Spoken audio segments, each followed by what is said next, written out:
Hey, welcome to the channel, Josh Gordon Music, Line 6 Pod Go video, and I'm going to show you how I fatten up a preset tone. So overdriven, distorted tones. And here's a few effects that I'll use to enhance the fatness, the beef, the saturation of the tone. Now, some amps, like, let's go with the placator dirty.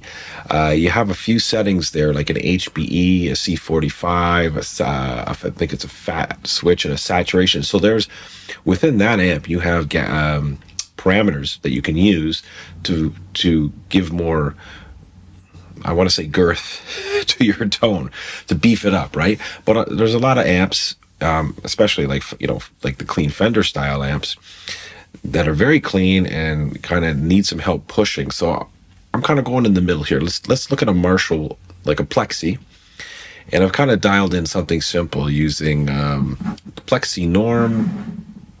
What do I got here? The cabinet, greenback 25, and I put a little reverb on it. Okay, so let's hear what I've dialed in so far.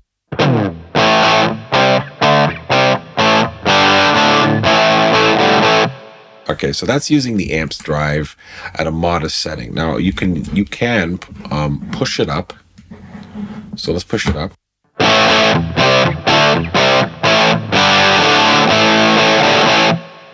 Still not satisfactory to me. It's pretty good, but what I would do in a situation like this is, if you've seen my videos before, you know that I like to use the amps drive in conjunction with an overdrive pedal.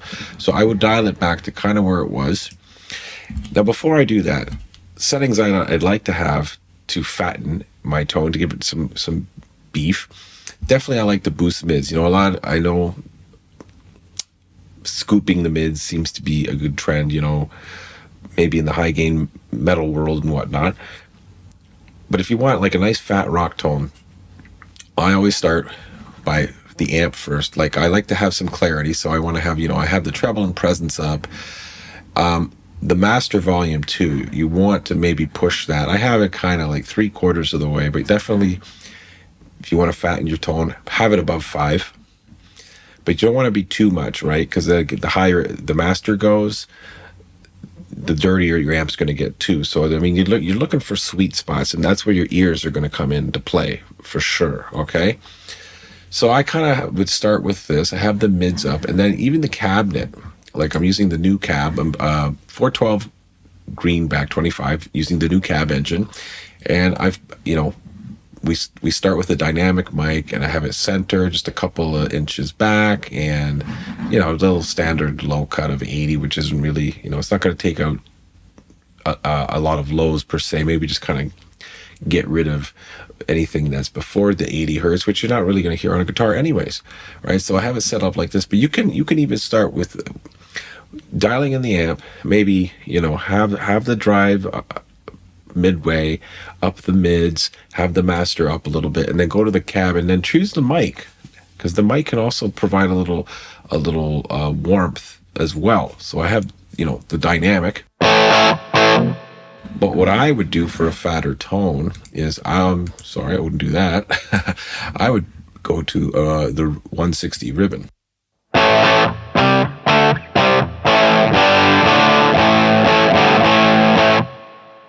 Right, I think the ribbon mics provide a little more warmth. But this is, what I would do. So let's keep it at that. So we're going to use the EQ as well. I'm going to use the EQ, and I'm going to add a couple of blocks. So first, what I would probably start with before I EQ anything, let's use a kinky boost. Okay.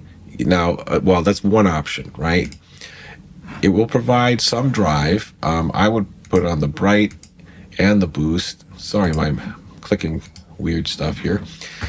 I would put the drive down a little bit, because this, once it gets past 5 on the kinky boost, it gets a little muddy. So I'd kind of like put it down. Geez, I don't know why I keep doing that, guys.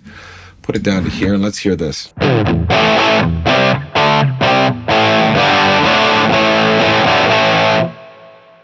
if I turn it off,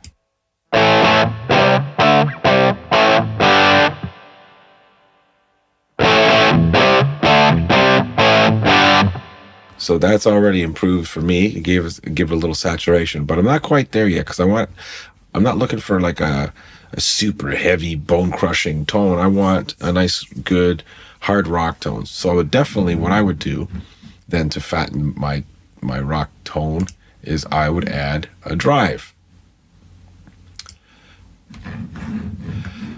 So let's go with the tube screamer. Let's default to that.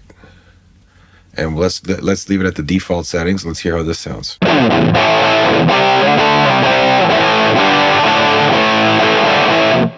All right, so that sounds a lot better to me. I'm gonna up the level.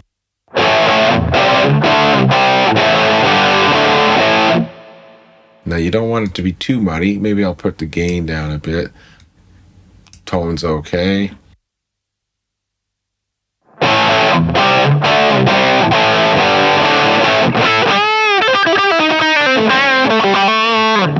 All right, so that's already better to me. If I turn these both off, put them back on.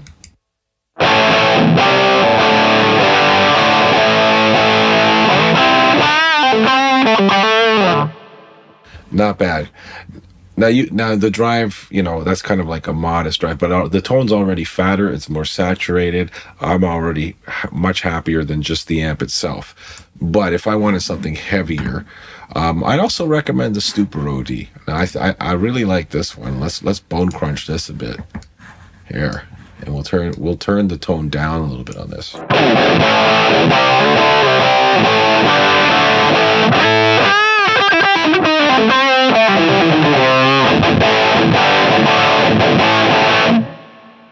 I like that even better. So to recap a little bit, start with the amp, up the mids, have the drive around the midway point, have your mid parameter maybe up to 3/4, master volume somewhere between half to maybe 60 to 75%.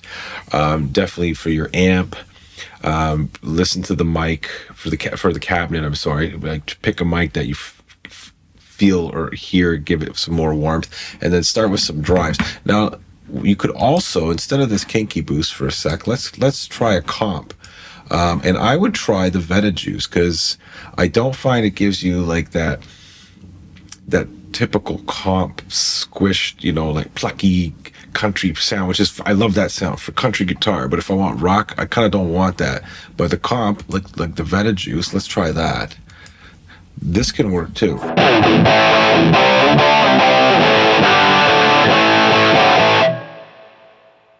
Turn it off.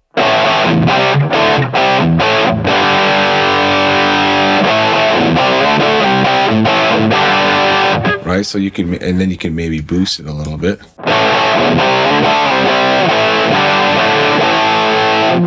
And I really like that too. So Veta Juice or kinky boost, so it doesn't sound too, like I said, that typical plucky country compression. It's compressing, but it's fattening too.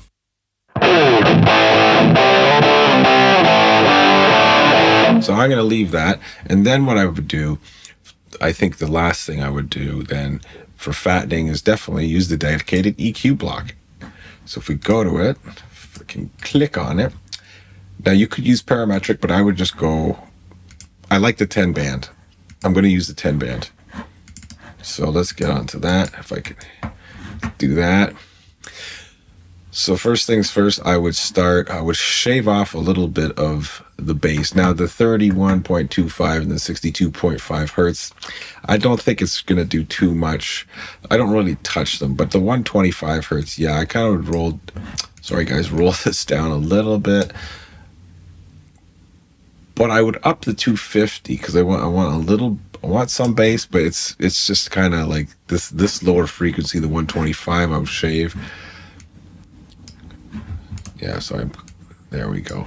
And then definitely the 500 hertz, I would up it for some punch.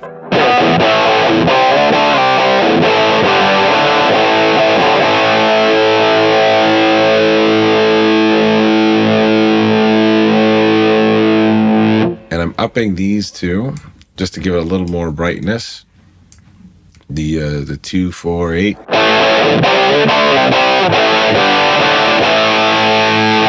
I'm gonna up that mid a little bit more, and the bass here. Maybe not so much of the mid here.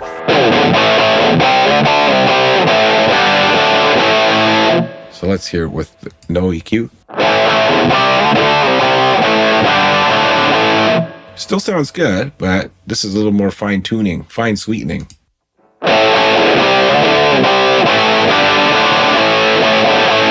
I think that gives it a little more pop, a little more definition, clarity, whatever words I'm looking for. I think you understand. But overall, let's recap then. Let's turn everything that we added, let's turn it off. These effects here, put the pick down. It's much easier to click there. So here is with just the amp dialed in to, you know, kind of everything kind of mid.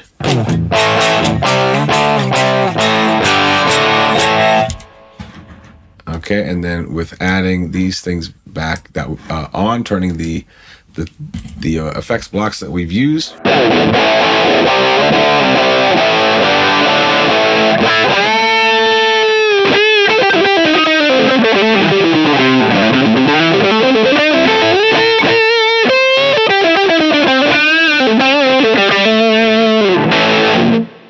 Okay, so that's how I would do it for amps where, you know, such as this Plexi, where you don't really have much to work with, where some of the other amps would maybe have like a fat or a boost or something on it. Like I said, the Placator Dirty has that, and I think the Grammatico also has something as well. But anyways, that's not what we're going to get into.